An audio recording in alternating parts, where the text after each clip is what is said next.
All right, I've now sewn all 8 flaps down on the side. I'm now ready to turn my muslin right sides out, so flip it. I'm now not able to see those seams. They are on the inside. I'm going to make sure those openings on my bag are both going the same direction, and then I'm going to put right sides together. So I'm going to put the muslin inside the fabric. And try your best to line up those corners.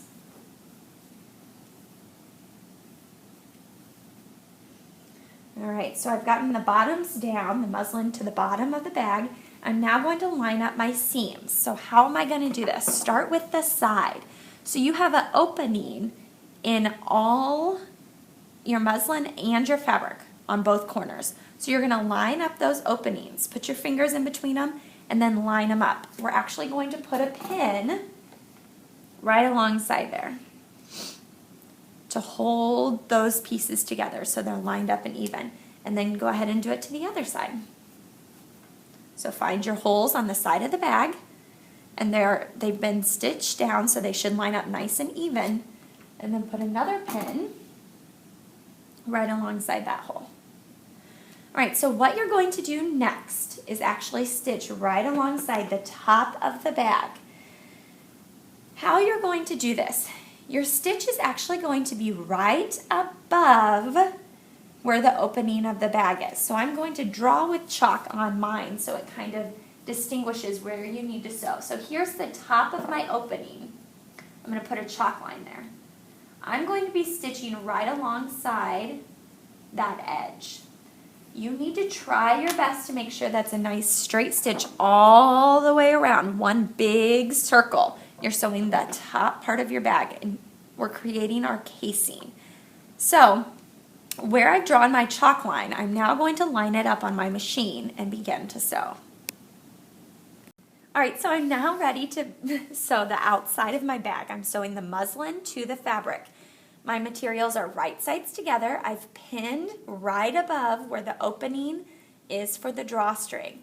I've drawn chalk line on my bag to make it easier to distinguish on the video. If it makes it easier for you to draw a chalk line all the way across so you know where you should be sewing, go ahead and do that. There's plenty of yellow chalk up on the cart.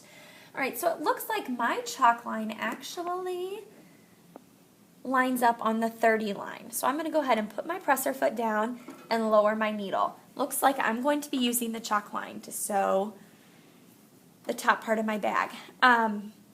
Use the 30 line to sew the top part of my bag.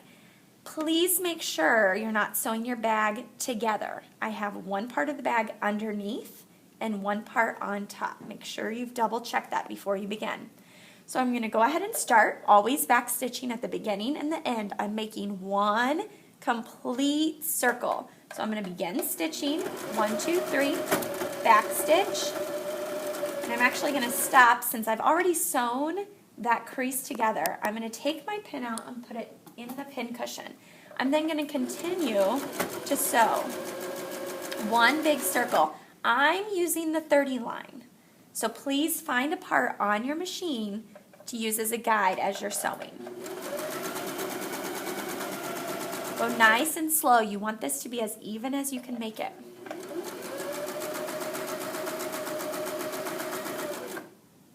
All right, after you've done the magic trick, we now need to press the top of your bag nice and flat.